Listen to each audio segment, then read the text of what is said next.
Padampur block पंसिंगा रे अछि सत्यसेवा सरकारी उच्च विद्यालय जो जगार कि 1977 मसीह स्कूल प्रतिष्ठा हेले एही जगार गोटे स्वतंत्र परिचय रही।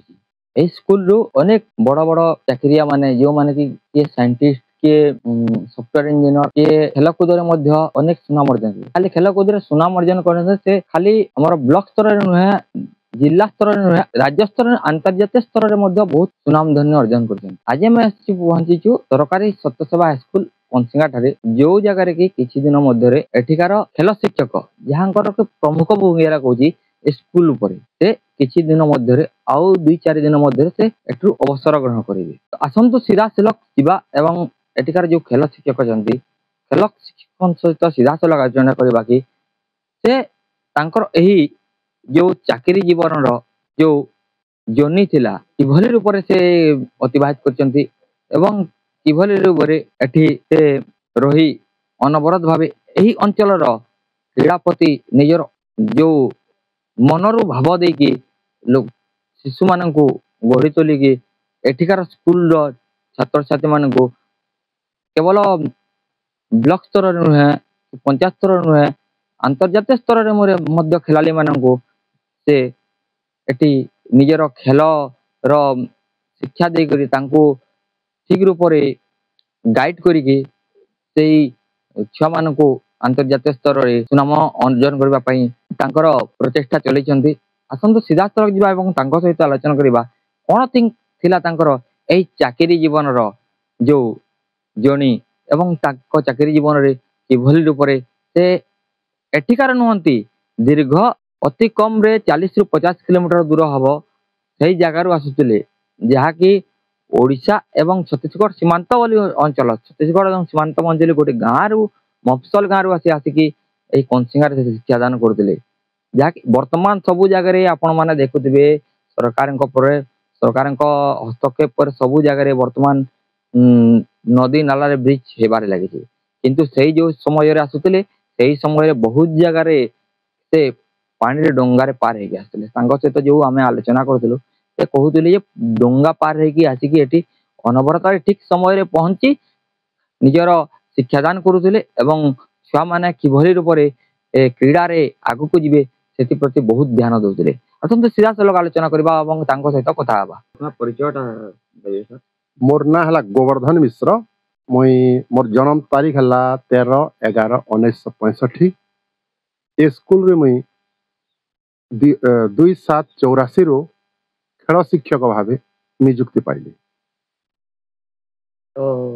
किभली थिला आपनकर खेल शिक्षक जो पंसिंगा सत्यसेवा सरकारी उच्च विद्यालय रे आपन खेल शिक्षक चाकरी जीवन आरंभ कले जेते बेले मु 2784 रे एठिरे जॉइन कली सेते बेले स्कूल रे सीमेंट रो चिन्ह नथिला माटी घर थिला। एठाकार शिक्षक माने किंतु पढ़ा प्रति खेल ध्यान दौले एवं मुझे जो आसिली ए कंसिंगा पंचायत रे 11 खण गाँ थिला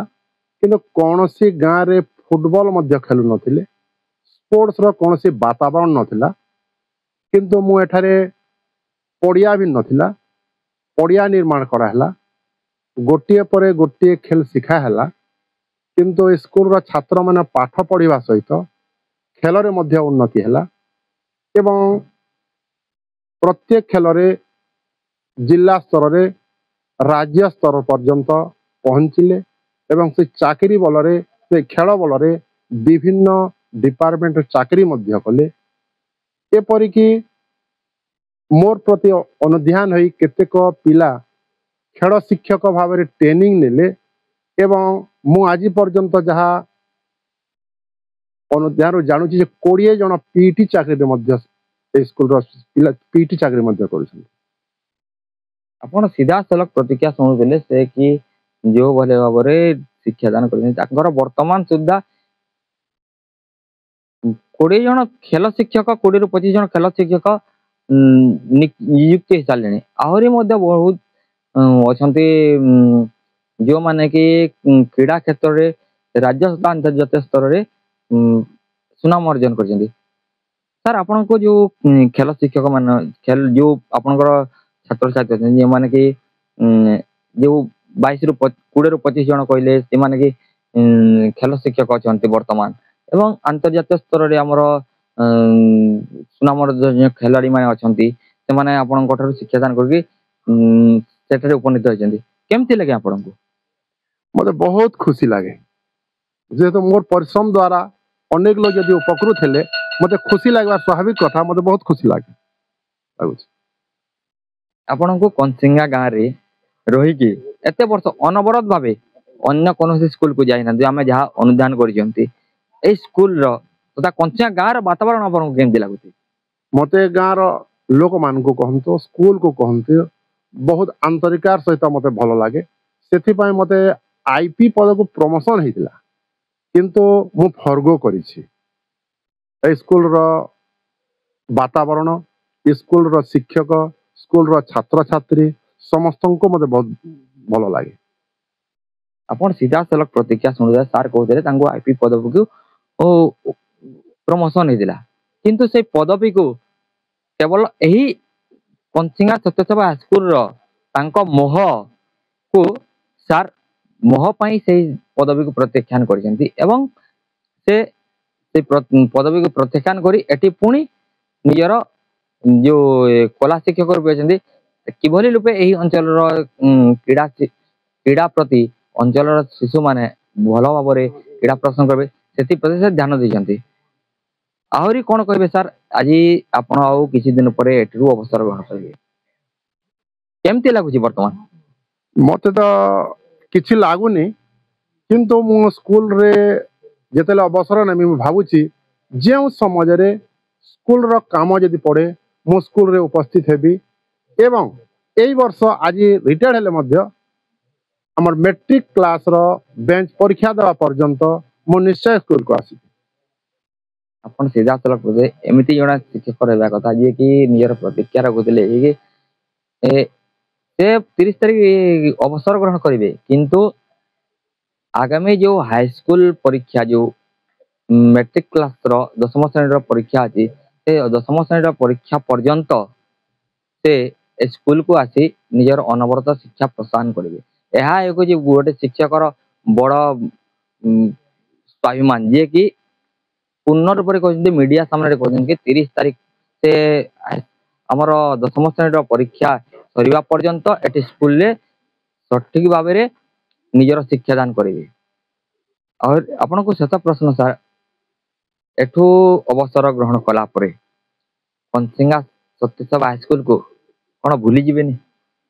भूली पारिबेनी मोर जीवन थिबा पर्यंत मोर हाथ गोड़ चलिबा पर्यंत स्कूल को निश्चय आसीबे स्कूल सहित गाँ को मध्य मु भूली पारिबे नाही ए गाँ रे मोर जन्मस्थान खीरापल्ली हेले मध्य मोर कर्मस्थान होची कंसिंगा ए गाँ रे चाकरी करी मु बहुत उन्नति करिछि तेणु ए गाँ को कहे भूली पारिबे नाही ए गाँ रो पानी ए गाँ रो खाद्य ए गाँ रो फलमूल सब मते आकृष्ट करिछि आपण सीधा सलक सुनुले ये थिले हमर पंचायत सत्यसभा हाईस्कूल रो क्रीड़ा शिक्षक ये कि ए अंचल रो क्रीड़ा जो टाइम में थिला स्कूल खोली दिला क्रीड़ा कोन जानि नथिले एही क्रीड़ा को खेल को से ए अंचल को सिखै जंती एवं वर्तमान से किछि दिन परे अवसर ग्रहण करिवे से खाली अंचल शिक्षक नहंती से मध्य मोर क्रीड़ा शिक्षक मु भी ए स्कूल रे शिक्षादान करी तांको सारू क्रीड़ा रे क्रीड़ा सिखुतिली तो देखिबा को बाकी रहिला तार जो प्रतिश्रुति दउछंती कि खेल तांकर अवसर ग्रहण करे ए स्कूल को आसी पुणी अनवरत भाव रे से एही 10th श्रेणी परीक्षा सरीबा पर्यंत से अनवरत भाव तांकर शिक्षादान करिवे एवं एही गाँ रो उन्नति करबा से चेष्टा करिवे कारण तांकर गोटे आंतरिक रही ए गाँ रे से निजर जीवन जो शिक्षकता जीवन आरंभ करी निजर जो अवसर ग्रहण पर्यंत एठी रहिचंती ताहा एक गोटे बड़ गौरव कथा गोटे शिक्षक पई तो देखा जाऊ तांकर आ गोटे प्रश्न जीवा सर आपण जेहेतु वर्तमान सबु जगह रे देखा जाउची जे ब्रिज मान तैयार है जे आमे देखिचो लकमरा लखमरा होची वर्तमान 2 रु 3 वर्ष होची लखमरा ब्रिज है आपणक गाँ हूँ छत्तीसगढ़ सीमांतवर्ती अंचल लखमरा देके आसते आपण आम देखी मु भी पढ़ला बेले देखी आप स्ट्रगल करते कौ समय आसिक ये करते तार केमी बन्या वर्षा समय लखमरा रे ब्रिज नथिला वर्तमान ब्रिज है से समय टे अनुभूति कौ दिन कौ असुविधा पड़ी कि भली थिला से विषय आमको टे कह ସେତେବେଳେ ଫୋନ୍ ମଧ୍ୟ ନଥିଲା। ମୁଁ ଏଠାରେ ହଷ୍ଟେଲ ଥିଲା 60 ରୁ 70 ଜଣ ଛାତ୍ର ରହୁଥିଲେ। ଏ ହଷ୍ଟେଲରେ ମୁଁ ସୁପରଷ୍ଟେଣ୍ଡେଣ୍ଟ ଥିଲି। ମୁଁ ସେତେବେଳେ ମ୍ୟାରେଜ କରିନଥିଲି। ଯେତେବେଳେ ମୁଁ ସୋମବାର ଦିନ ଆସେ ଅଙ୍ଗ ନଦୀରେ 2 ଜାଗାରେ ଡଙ୍ଗାରେ ପାର ହେଇକରି ଆସେ ସାଇକେଲରେ ଆସେ ମୋଟର ସାଇକେଲ ନଥିଲା। ଆଉ सोमवार दिन आसला पर शनिवार दिन तक एठारे मैं रही जाऊली आउ शनिवार दिन पुणी घर को जाऊली आउटा हूँ मोर नीतिदिनिया काम सबुदिन डंगारे आसे और साइकिल रे 40 किलोमीटर रास्ता आसे किंतु डंगा पार हेले मध्य मु ठीक समय प्रत्येक सोमवार दिन 10टा पूर्व निश्चित भाव पहुंचे मैंने सीधा सड़क प्रतिक्रिया शुणुते से कहते कि डंगार आसले से 2टी डंगा पार होगी आसुले किंतु ठीक समय अनवरत भाव में शिक्षादान करने ठीक समय स्कूल को पहुंचुले जहाँकि एक शिक्षकर गुण को सुझाए से केवल ए खीरापाली अंचल जन्ममाटी कहते खीरापाली अंचल गर्व नुहति से होती कंसिंगार गोटे गोटे गर्व गौरव जहाँकि कंसिंगा सत्यसेवा सरकारी उच्च विद्यालय तांको शिक्षक रूपे पाई खेल शिक्षक रूपे पाई बहुत गर्वित आमे माँ समलेश्वरी ठारे तथा जगन्नाथ प्रभु कामना करवा कि जो आमर सत्यसेवा हाईस्कूल खेल शिक्षक अच्छा आगामी जीवन जीवली भाव परवर्ती जीवन जीवली भाव कष्ट सही आगामी जीवन भगवान तांकर चलापथ को कुसुमित करंतु यह ही भगवान ठारे कामना। बरगढ़ जिला पदमपुर ब्लॉक सत्यसेवा हाईस्कूल परिसर कैमरामैन भागीरथी बही सहित आशीष कुमार बही बड़ खबर।